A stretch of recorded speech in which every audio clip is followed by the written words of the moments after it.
The parts that we identified and the things we have to do to make it work are listed in this first slide.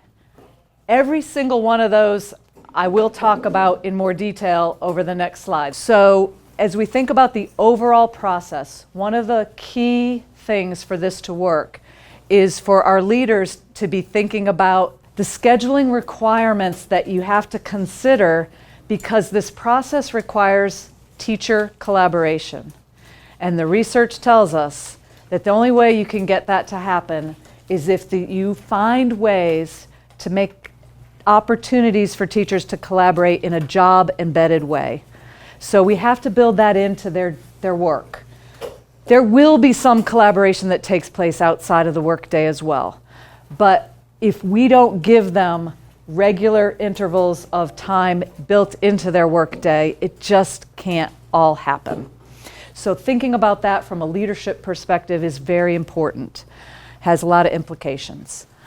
The second part is going to be called the pacing guide. The teacher's creating a pacing guide on the units that they will teach in order to cover all the standards that they need to cover in a way that students can learn them within a school year. The third part, after a pacing guide is created by the teachers, is creating a common assessment. Together, deciding on how to create a common assessment. And the end of that phrase is really important, creating that assessment before beginning instruction. That's a big shift for a lot of our teachers. We found, as we piloted this with a little extra support for some teams of teachers last year, we did that with a high school team, a middle school team, and a couple elementary teams. All of them said they hadn't been doing that. They hadn't been doing that. You start teaching something, you get kind of partway into it, and you say, all right, now let's start to write our test on what we already taught. The difference here is if you create what you want the students to know and be able to do in advance, it changes the way you teach from day one to be laser focused on that. So that's a really important bullet. That led me right into bullet number 4, because it makes you teach with the end in mind. The fifth thing that is on there is making time again for a collaborative data meeting on the results of that common formative assessment. This isn't a data team for RTI. This is a Tier 1 standards level data meeting, because you're really looking at the data from the common formative assessment that was designed at the standard level, the grade level standard level. Teachers are going to have to learn how to disaggregate that data, or, even better, learn how to use Performance Matters, because it can do a lot of that for you and make it a lot faster and easier. Performance Matters is the same thing as Unify. Last year they bought Unify, and it was keeping the name Unify last year, but now this year that name has disappeared, so it's Performance Matters. The last step, at the end of that data meeting, not only are they learning to look at that data to figure out what's going on with the results of the assessment, they're then turning that into action. And if that doesn't happen, this whole thing was not worth it. They have to turn those results into how they're going to go back and intervene at the standards level. Again, not skills-based intervention like you have in RTI, but standards level intervention or enrichment, whatever the data is telling them to do. So I'm going to go through a number of these in more detail. So the scheduling, we mentioned that. Obviously, everybody in our district, every school is in a different place towards this ultimate goal. And even within a school, you may have different grade level teams or subject teams that are in different places towards this goal. So what we want to encourage you to do is think about where you are as a school and where your teams are. You may have a team that already does the pacing guide, and maybe they've even played around with some common formative assessments. Maybe they need some help in how to aggregate the data, disaggregate the data. So, you got to think about where everybody is and how you can support them in moving one step forward. We don't expect every school to be able to get every teacher doing these cycles of common formative assessments in a very short amount of time.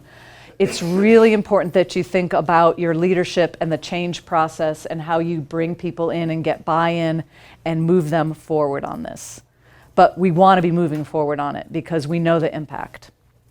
So thinking about how you can create that job-embedded time is critical. It takes creativity. If you have to start anywhere, start with those core content areas. Start with your tested subjects if you have to start anywhere. I would avoid social studies this year just because we have a big unknown of what the state test might look like in the future. There isn't one this year. We have new standards. We have a lot for our social studies to learn, the social studies teachers to learn this year in using the new standards and the new resources. So that might not be a place I'd choose to start. But ELA and math, science, you're more likely to be able to move more quickly. Having common planning time for teachers is a great way to get some job-embedded collaboration. So you got to think about how you can maximize that for as many teachers as possible. Is it possible for every single teacher? It may not be, depending on, especially at a big high school or something where you've got a lot of teachers teaching different things. It's hard when they're teaching 4 different subjects or 3 different subjects. But as much as you can do, you want to maximize that. Then once you do allow for common planning time, you then have to help the teachers maximize their efficient use of that common planning time. So that's the next step. You've given them the gift of the time, but are they really using it on these things? Are they using it to really think about their pacing and planning, or write their assessments, or analyze their assessments, or plan the interventions? Before and after school meeting time, you've got that in the contract that you can use for faculty meetings or PD or other meetings. If you can use some of that for this purpose, that's another place you can pull time from. It only adds up to maybe 30 hours a year, but it's 30 hours, right? So any answer to the question of finding the job-embedded time is not going to be a one-answer thing. It's going to be a complex mix of things to get there. Some of our principals in this district and people across the country have found success in using a floating sub every once in a while, especially if you're having just a few teams getting started on this, where you bring the substitute in and you're paying the sub, but they may free up a team to work for a 2-hour chunk of time on one of these steps. And you can sit there with them while they're doing it and help them and see how they're going. And then you send them back to their classrooms. The subs then go to another group of teachers, and you give that next group of teachers a 2-hour chunk of time. It's a great way to efficiently free up teacher time that's job embedded. Okay, we're moving on to the pacing guide. So let's consider that you have done the maximum you can do to schedule time for teachers to do this work. Their first piece of work is to create a pacing guide. And the purpose of this is for them to have a plan for how much time they'll spend on each unit of learning in a way that they'll cover all the standards by the end of the year, so the students can have success by the end of the year and master and be proficient on those standards. So this is something, a pacing guide can look different depending on who's done it before or whose instructions you're following. What we're talking about here is taking the district calendar, so you know exactly what days students are in school, and then you take your school calendar so you know about those special days that their students will be pulled out of your class, maybe for an event or for a pep rally or for a test or whatever it might be, so you can be real about what days do I really have my students for instruction. And then you take your scope and sequence and see, okay, these are the state standards that I'm teaching in the first 9 weeks. How many actual student learning days do I have to work with? How am I going to chunk those standards into units if it's not already chunked for you? But this is a conversation teachers can have. How do we chunk them? How much time then? All right, I've got these, say I got 25 days to cover all these standards.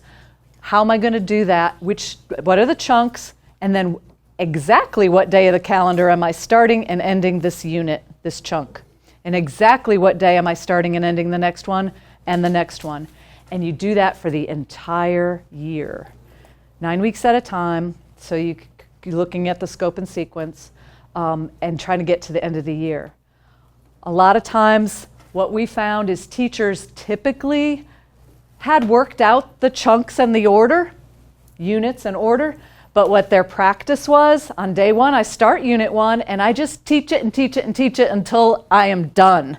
They hadn't set a goal for what day that was. They didn't know it was August 21, 21 or whatever it is. They just kept teaching it until they felt like, do you feel like we're done? I don't know. I need 2 more days. Okay, we'll give it 2 more days.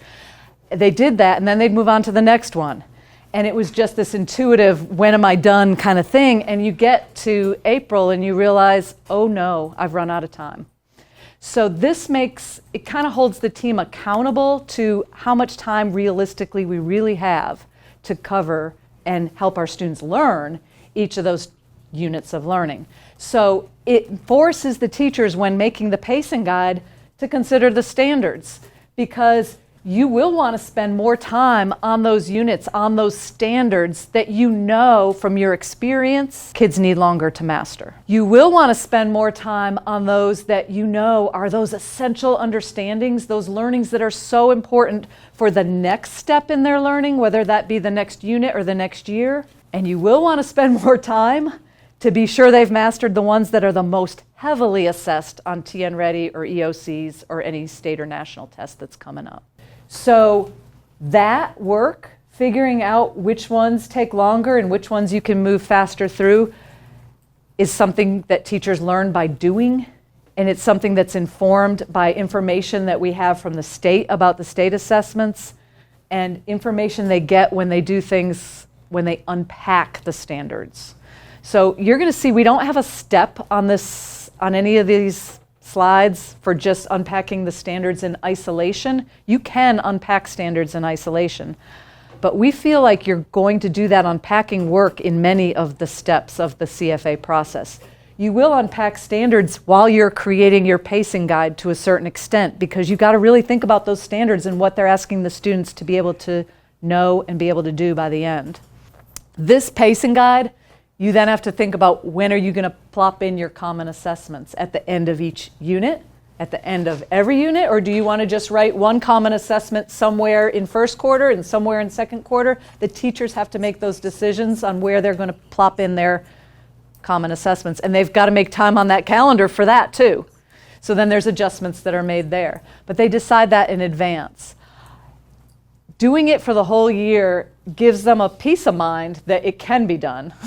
But they have to know it's a flexible document, because unexpected things will come up with teachers, with students, with schools, with weather, anything, and it will have to be adjusted. But it's a lot easier to adjust something that's already written out than to start from scratch. Okay, you've got your pacing guide, and it says we're going to have a common formative assessment at the end of Unit 1, and we know what day that is. Your next step before you even begin teaching that unit is to create that common assessment. Now, if a teacher team has to do that from scratch, finding and writing their own items, that can take a ton of time, a lot of work, and to be quite honest, a lot of expertise that not everybody has. So to help with that, and you'll see the word unify on this slide because we started this last spring, to help with that, the TLA department is committed to trying to build up our item bank inside Performance Matters, so that you have vetted, aligned items for all of our state standards in our tested areas that teachers can choose from in creating their common assessment. It takes a huge lift off that team of teachers to pull up the item bank and choose a standard and see 7 or 8 items and say, all right, if I want to know if our students have mastered this standard, which one of these items do we need to include? Or perhaps the standard is so complex we need to do a few different items, because each of those items kind of gets to a different part of that standard, so that we can disaggregate it later and know which part the students could master and which ones they couldn't. So what we found in the pilots is that they were doing that, and they pretty much found about 1 to 3 items per standard that they were putting on their common formative assessments, and they found all the items through that bank. If, as we grow in this, teachers are doing this work and finding a standard that doesn't have the items there that they need, they're going to, at this point in time, be creating items. If you have teachers in your building that are creating items that they think really are well aligned to that standard and at the appropriate level of rigor, we hope you will please encourage them to share those with their curriculum specialist. Because in TLA, our specialists have a goal. And by this August, their goal was to have 1 item per standard for every tested grade level and subject. Some subjects were there last spring. Math and ELA have a lot more. Science, I think, is there. Social studies is not going to be there, I will tell you right now, because new standards and no assessment guidance from the state yet. So that's going to be in progress throughout this year. That's a big lift for our social studies specialists. If you need additional items, please share that information with curriculum specialists. Ask your teachers to share that information with curriculum specialists. If we work as a team across the district, we can get to all these goals a lot faster. So we appreciate any input you can help. The item selection and creation is part of unpacking standards as well, because you can't pick the item that you want unless you really understand the standard. Beginning with the end in mind. It has kept them, the people who have been doing this, laser focused on the standard. We're really going to talk a lot about standards this year as specialists work with teachers, because we think that over time our teachers have drifted a little bit, and some are more focused on either the I can statements or perhaps parts of essential learnings that are in a textbook resource or something like that. Those aren't our standards. Our standards are the state standards. So we're going to always circle back to that and bring our conversation back to that, because the more we get teachers talking about the actual standard, the more they understand what students need to know and be able to do. So this process keeps them teaching at the right level of rigor for those standards. Now, I say the right level of rigor. The assessment item is the end of the unit, right? Obviously, they have to scaffold the kids towards that. They might start at a low level of rigor as they build their skills and competencies towards the level of rigor they need to be at by the end of that unit, or ultimately, the end of the year. It also, this process, teaching with the end in mind, helps teachers focus on individual students, because you're thinking of the end in mind for all students. And as you're teaching, you're realizing formatively, even before you get to your CFA, all the internal assessments they're doing, realizing who is making progress towards that standard and who isn't, and trying to respond in a timely fashion and focusing on those individual students as quickly and purposefully as possible. After that is done, and you've given your common formative assessment for all the students in that grade level or those course teams, you then have that collaborative data meeting where you're looking at the results. And if you've built the assessment in Performance Matters, you can take advantage of all the data aggregation and disaggregation that are done by that system. And that platform does a really good job of this. But I want to bring your attention to that very first bullet. When teachers start looking at that, they right away want to just see how many of my kids, got this item correct, or how did my class do on this test? Did 85% show that they were proficient? That kind of thing. That overall percent of the whole entire test is not what we care about. And so part of our work with the pilot teams was getting them to not focus on that at all. It's not about, the average score of all your students on this test. It's really about looking at it standard by standard. We took the time to build that item bank to align the items to standards for a reason, because then you can pull up in the data, you can pull up the standards. Say your formative assessment covered 3 standards. It's possible in some units. You pull up one of those standards and look and see how your students did. And then for that one standard, maybe you had 3 items. You then look item by item for those items that were aligned to that one standard. It's really important to get to that individual item analysis, because in writing the items or vetting the items, the specialists are also making sure that the distractors are there for a purpose. That every distractor that students might choose as a wrong answer will uncover a misconception, a misunderstanding, or a common procedural error that kids tend to make. Because if we see that they're all choosing the same distractor, that helps the teachers uncover what that perhaps that procedural mistake is that everybody's doing. We had big ahas among one of the math teams that found that, and they said, oh, I know what they're doing. They're doing this. And then they said, that's easy to fix. Well, that's wonderful that they discovered that and that it is an easy fix.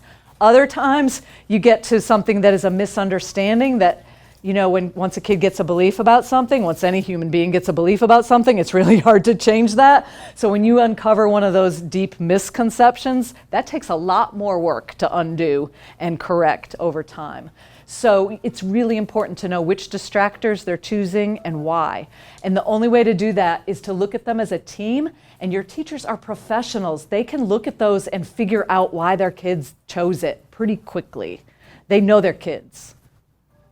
It leads to team discussion about that, and that it was beautiful to hear that team discussion. And some of you have heard your teams having this kind of discussion. It really elevates the teacher's understanding of their students and the standard at the same time. By the end of that meeting, they're not only understanding the data, they're then knowing who made these common mistakes and what groups of students they are, and exactly individual students. And in what classes. They then have to plan to do something about that. So that's the hope. Okay, if we spent days and days on creating a pacing guide and writing these common formative assessments, giving it and analyzing the data and stop there, it'd all be a big waste of time. What they have to do is take what they learned from that conversation and intervene with those kids at the standard level, so differentiate in their tier 1 instruction. Perhaps it's as simple as, you know, addressing it in some bell ringer activities. Maybe they have to pull some small groups to work with just these 5 kids. It's only these 5 kids that have this problem. I'm going to work with them while the others do something else. Maybe it's going to take reteaching for a big chunk of the class, and it's worth us all doing again, but in a different way. Don't reteach it the same way you taught it the first time, because that didn't work. These are the conversations the team has in the data meeting about how to intervene, because there might be a teacher in the team whose students all successfully answered the same item that someone whose students didn't. Now, this is where you have to have trust, and the teachers have to have a sense of vulnerability to say, hey, and my students didn't do as well as your students on this item. How did you teach it? How did you introduce it? How did you assess it before we got to the end? And they can learn from each other. Another outcome that can happen in those conversations is, hey, you must be really good at teaching this skill, and I'm really good at teaching this other one. Can I send a few students to you to do that one, and I'll take a few of your students to do my best practice, and we can all have ownership on the success of all the students. So we start to see that happening. That's tremendous. It shouldn't matter which teacher the student has to get access to that quality curriculum, and that kind of leads to that. But it takes some vulnerability. These percentages are not locked in. I don't want you to get worried about the percentages. These are not like RTI percentages and tiers. It's just a ballpark. And it really varies depending on the assessment. In general, you're going to see some standards that you're good to go on. You obviously did a good job on. The students have mastered, 80% or more, 85% or more have mastered them. We're good to move on from those standards.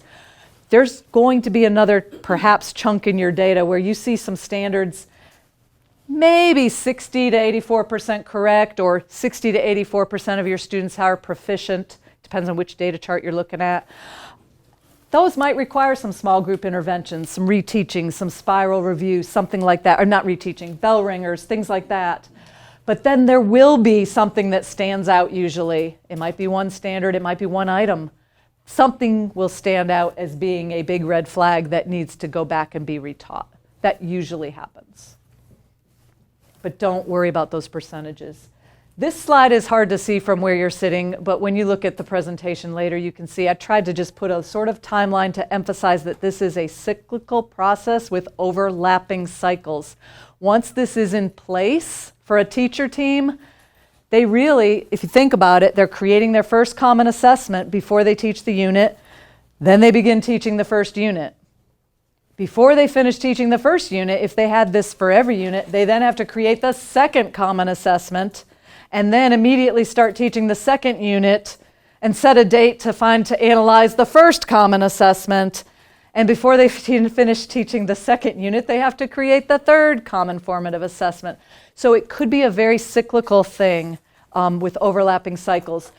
That's a tremendous amount of work for anybody to start wholeheartedly. It might be a big win if you can get teachers to just create one common formative assessment for the first semester or for the first 9 weeks, or whatever you set as where they need to be on the continuum of learning how to do this. Maybe it's a big win if they've already done that you have one good data meeting that you sit in on with them and see how they're doing with the analyzing of the data, making sure they get to the intervention part. So there's lots of places to grow on this timeline. The keys to successful implementation are many, and one of the most important things is to celebrate those small wins. Celebrate your teachers with small wins. Celebrate your leaders with small wins. Anything that they do that leads them towards this is something worth celebrating. Anything you can do to build that culture of collaboration, trust, and getting past just that collegial, we're nice with each other, to true professionalism is really important, that collegiality.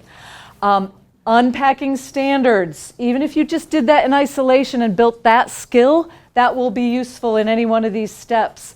TLA is working right now to kind of develop a common set of steps for unpacking standards, because what we found is you go to one training, they tell you to circle the verbs, underline the nouns. You go to another one, it says put this in red and put this in green. And another one says highlight and underline. So we're going to try to come up with a common set of steps, because our teachers teach multiple subjects. They switch grade levels. If we had a common set of steps on that, it would make it a lot quicker for them to jump in. We want to keep working on our deep and trusted item bank.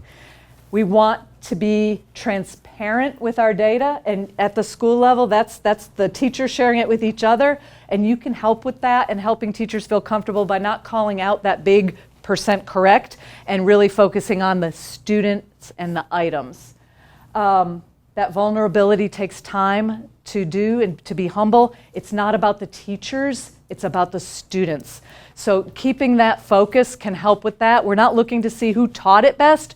We're looking to see which students are proficient on this now and which ones aren't, so that we can all as a team intervene to help those students get closer to proficiency and past, hopefully. That commitment to the time is important for everybody at every level. We are committed in TLA to take time to support this work. We hope you're committed to find the time for your teachers to do this work. And I hope that once you give that time to your teachers, you emphasize to them they need to be committed to use that time for what its purpose is. So all of that will help us get there. But this is a big lift. We recognize that. So be thinking about where your school is, where your teams are, and how you can lead them and get buy-in to move them forward.